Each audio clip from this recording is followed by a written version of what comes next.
Nabi SAW dengan 700 pasukan, tadinya 1000.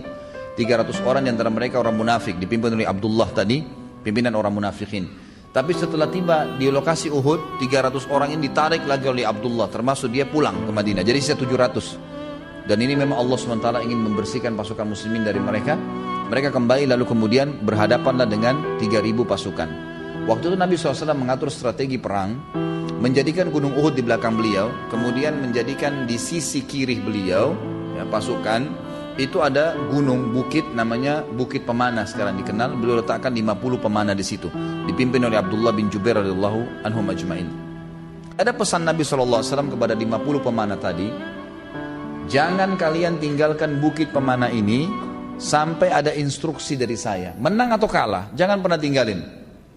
50 pemana ini ternyata ada 43 orang yang melihat pada saat itu sudah kocar kacir musuh, kancah peperangan kosong, banyak ghanimah yang tergeletak, gitu kan? Maka mereka mau turun dari bukit. Abdullah bin Jubair radhiyallahu anhu pimpinan mereka mengatakan, ingat saudara-saudaraku, Nabi SAW dipesan jangan tinggalkan bukit, menang atau kalah sampai datang instruksi dari Nabi. Tapi mereka bilang, hai Abdullah, lihat nih, sudah nggak ada, sudah kalah, untuk apa kita tinggal? Mereka nggak mau dengar. 43 orang yang lalu kemudian turun di kancah peperangan, ikut mengutin harta ghanimah. 200 pasukan Quraisy yang dipimpin Khalid bin Walid dari jauh, setelah melihat ternyata ada 40 orang tadi turun yang merupakan mereka inti kekuatan kaum muslimin, maka secara diam-diam mereka memanuver 200 pasukan Quraisy tadi naik ke atas bukit, membunuh 7 orang sahabat termasuk Abdullah bin Jubair radhiyallahu anhu majma'in, kemudian menyerang pasukan muslimin yang 650 orang tapi dari belakang. Pada saat kocar kacir lagi 2000 lebih nyerang, berbaur dengan pasukan dan banyak korban di antara muslimin, ada di antara mereka orang-orang Quraisy yang memang mencari tahu di mana Nabi Muhammad SAW, dan mereka lihat dari jauh ada Nabi SAW, dan Nabi tidak ditemani kecuali dengan 12 orang saja. Lalu datanglah orang-orang kafir Quraisy ini menyerang. Jumlahnya tidak disebutkan, tapi ada ahli sejarah yang mengatakan ratusan orang datang mendekati Nabi SAW. Maka Nabi SAW bersabda dengan hadis yang masyhur kepada 12 orang sahabat yang ada di sebelah beliau. Kata beliau, man yarudduhum anna walahul jannah. Dalam riwayat dikatakan, man yarudduhum anni walahul jannah au huwa rafiqi fil jannah.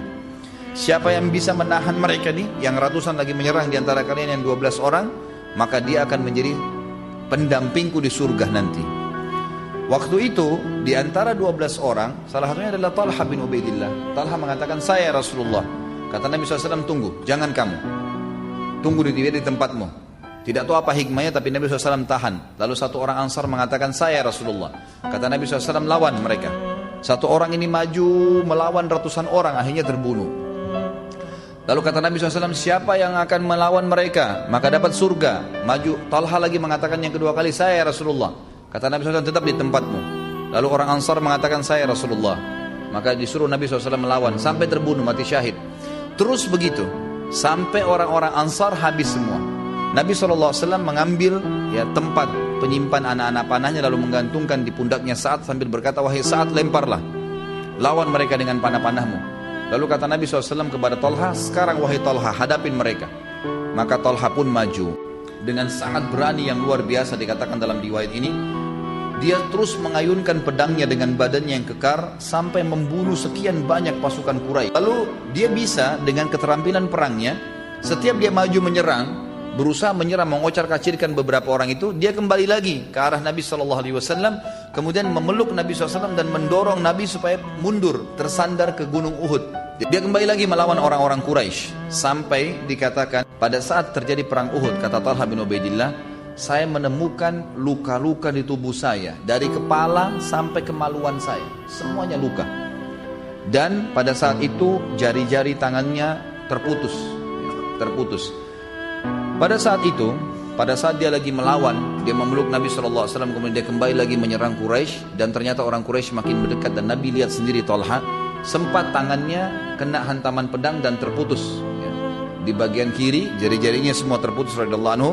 Kemudian dia mengatakan, aduh, kata Talha, aduh sakit, wajar. Orang mengatakan aduh karena tangannya terputus ya. Lalu kata Nabi SAW kepada Talha, didengar oleh orang Quraisy, lau qulta bismillah la rafa'atkal malaikatu wan nasu yanzurun. Hadis ini sahih diriwayatkan oleh Hakim. Kalau seandainya kau mengganti kalimat aduhmu tadi, bukan adu yang kau katakan, tapi kau katakan Bismillah, maka pasti kamu akan diangkat oleh malaikat sementara orang-orang melihatnya. Kemudian pada saat itu Talha karena kecapean menghadapi sendiri, akhirnya Talha bin Ubaidillah pingsan, dilumuri darah, luka semua badannya. Pada saat dia pingsan, bertepatan dengan waktu yang bersama, Nabi SAW sudah tinggal sendirian, gitu kan? Ini sebuah riwayat ya. Abu Bakar pada saat itu sudah datang ke pasukan, ya, mendekati Nabi SAW. Maksudnya datang dengan pasukan mendekati Nabi SAW. Lalu kata Nabi SAW, tinggalkan saya dan urus saudaramu Talha. Maka Abu Bakar pun mencari Talha. Talha ternyata sudah jatuh dalam kondisi pingsan dan dilumuri dengan darah, tapi belum mati pada saat itu. Dan pada saat Nabi SAW dibawakan badannya Talha yang penuh dengan luka dan pingsan, beliau bersabda, dikatakan man ahabban yanzura ila syahid yamshi ala wajhil ard falyanzur ila Talha bin Ubaidillah. Barang siapa di antara kalian yang mau lihat orang mati syahid yang masih jalan di muka bumi, maka sebaiknya dia melihat Talha bin Ubaidillah. Jika ya, disebutkan perang Uhud di depan Abu Bakar, maka Abu Bakar sambil menangis berkata, hari itu semua miliknya Talha, karena dialah yang membela Nabi SAW sendirian sampai Nabi SAW tidak jadi diserang oleh musuh. Nabi SAW menyebutkan karena perilaku Talha juga itu, aujaba Talhatu hina sana'a bi Rasulillah SAW ma sana'. Talha berhak atas surga terhadap apa yang dilakukan pada saat membela Rasulullah SAW. Ada juga terjadi hal yang sederhana di situ sebenarnya, tapi ini hal yang mesti diketahui kalau kita sedang di kancah peperangan nih, apalagi membela ya orang-orang ya pemimpin perang. Di sini kedudukannya Nabi SAW pada saat itu. Talha bin Ubaidillah memiliki adab yang luar biasa, dan ini penyebab daripada lukanya hilang pada saat itu. Salah satu luka parah Talha ada di pahanya, yang sampai sobek dari paha sampai ke lututnya.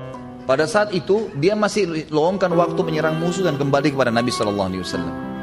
Pada saat Nabi SAW sudah dilihat oleh Talha butuh untuk disandarkan ke Gunung Uhud agar beliau naik ke atas, maka Talha waktu itu waktu mau kembali ke Nabi SAW, kakinya sangat sakit dan dia berada di bawah, tidak pakai kuda Talha ya. Sementara yang menyerang ini pakai kuda yang dilawan oleh Talha, jadi dia lari ke sana kemudian dia kembali lagi ke sini seperti itu. Maka Talha merasa nggak bisa jalan, sobek kakinya. Tapi karena dia tidak ingin membuat Nabi SAW ya, terganggu dengan keadaan fisiknya, dia memaksakan diri untuk jalan seakan-akan normal, sampai berhasil menyandarkan Nabi SAW di Gunung Uhud. Lalu beliau tunduk ini berarti lututnya kelipat, makin besar sobekannya gitu kan. Kemudian membuat Nabi SAW naik di pundaknya, lalu mendorong Nabi untuk naik ke atas. Subhanallah, dalam riwayat ini dikatakan justru karena perilaku Talha itu Allah sembuhkan, sobekan kakinya tiba-tiba hilang dan dia bisa jalan normal kembali. Hadis Nabi yang terakhir yang menyebutkan bahwasanya pada saat Nabi SAW mengatakan, wahai Talha, apakah engkau membelaku di Uhud itu? Sambil dia berusaha melindungi Nabi SAW. Kata Talha, ya Rasulullah, ayah dan ibuku aku jadikan tebusan. Ini biasa dibahasakan oleh orang Arab, artinya posisi anda mengalahkan ayah dan ibuku. Maka kata Nabi SAW, wahai Talha, kamu adalah Talha al-khair, kamu adalah Talha yang merupakan sahabatku yang paling baik.